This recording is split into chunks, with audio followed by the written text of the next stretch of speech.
What's good, y'all? It's Guianna here with another concept video for you. Today I'm going to be talking about community. It's not just for the sober folk, you know. It's for anybody who is looking for some friendships.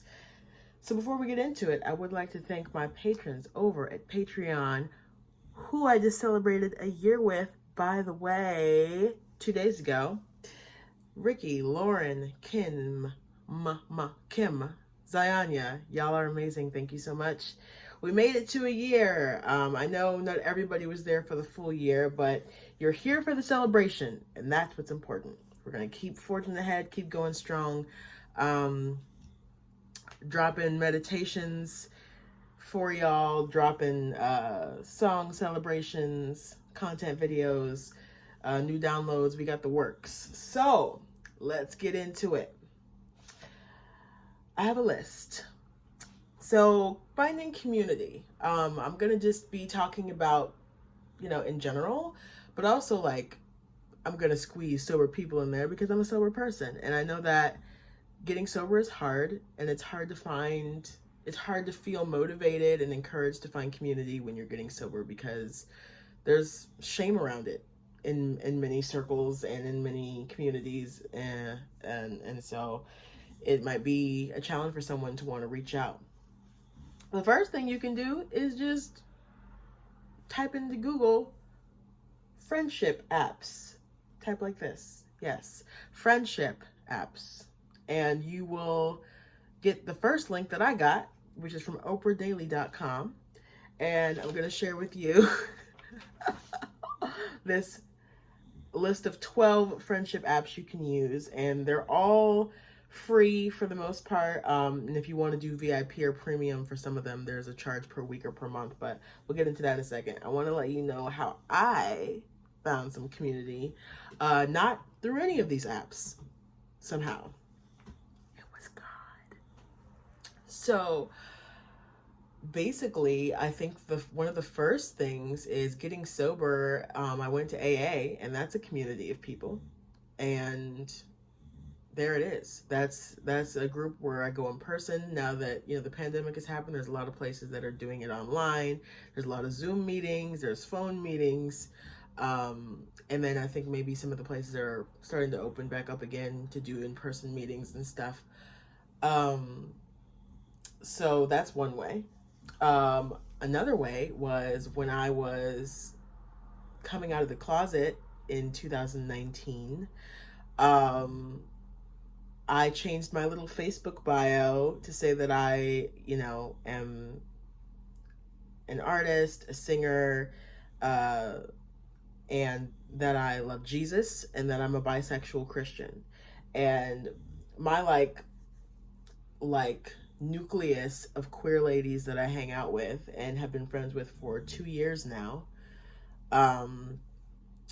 One of them, who introduced me to the rest of them, saw that bio on my Facebook page because I had like an opening, kind of like a pre-release party, even though the album didn't come out till a year later, at All Access Studios in 2019 for my second album, Wing, and liked the music and went to my page, saw that bio, sent me a message. I messaged back like, "You're the same age as me." I was 29 at the time. "You're the same age as me. You're a Christian. You're bisexual, you're Black, you're an artist, music teacher, and also musician. It's like, we have to be friends. You're not just gonna drop me some love and then disappear." So I I jumped on that situation. So that was just from me putting myself out there. I created a situation was created for me to have community. And then she introduced me to all of the other queer ladies and that particular group of women that I hang out with now. Just from me putting myself out there, just from me no longer being afraid to say who I am and live my truth. So that's one thing.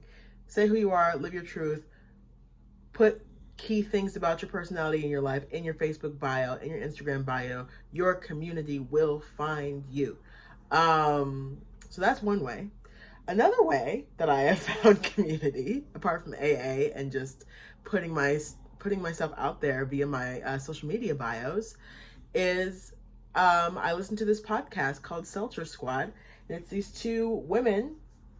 I think one of them is queer, or both of them are queer, but they're both sober. And they have a Facebook community for people who listen to the podcast. And they were doing this thing where they were asking people to drop their cities in the comments under a particular post so that you could link up with other sober people or women in your area, because it's a lot of women on this group. I'm sure that there's other genders on there as well, but primarily I see women on there. And I dropped my location, and this girl reached out to me who's been sober for several months. At the time this was a few months ago, that she introduced me to two other women that she met in that same group, and we all went out and had kombucha together in Tampa. Amazing. We're still friends now. I literally in my phone now have a thread of them, of us talking to each other. So just from check out podcasts, more than likely the podcast will have a Facebook page where you can join it. And then it doesn't have to be sobriety related. It could be like sewing or crocheting podcast.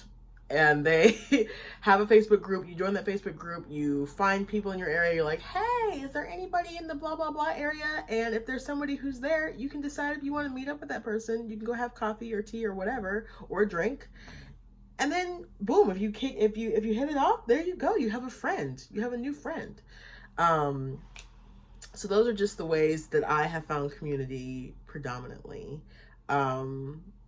And I've tried one of the apps, actually, now that I think about it, but it wasn't my favorite way of meeting people. So but maybe it will work for you. So I'm going to take a pause before I read you my awesome list from oprahdaily.com, and I'm going to share with you what I'm rocking with.